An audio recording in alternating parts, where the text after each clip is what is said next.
Салам алейкум, урматтуу максаттар. Так, суроо 5 октябрь төңкөрүш күндөн кийин ушундай деп айткан сөзүм бар эле.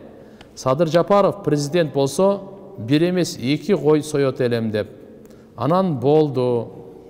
Ана мына деп турган элем, эмнегедир акыркы күнү желание кетип калды. Сойбой койсом күнөө болобу дейт. Рахмат. Жок, союш керек туган. Жок, бул убада болдубу? Бул шариятыбыз тугандар. Убада мүмкүнчүлүк барбы? Кудай кааласа 2 койду союп, өзү орозодо айда дагы көбүрөөк соо аласыз. Ифтар кылып бериңиз, же бечараларга бериңиз. Караңыздар тугандар, бизде бир кемчилдик бар да, бадышаларга дуа кылбайбыз. Андай болбойт. Бадышаларга дуа кылышыбыз керек. Оңой эмес, чоң жүк, чоң милдет. Жан жоокерлери, тегерегиндеги ким деген кандай гана деген милдери бар. Ошон үчүн иншалла көп. Алар оңолсо, элдин баары оңолот. Алар жакшы болсо, элдин баары жакшы болот. Макул, ошон үчүн иншалла көп Рамазан айда дагы дуа кылып туруш керек.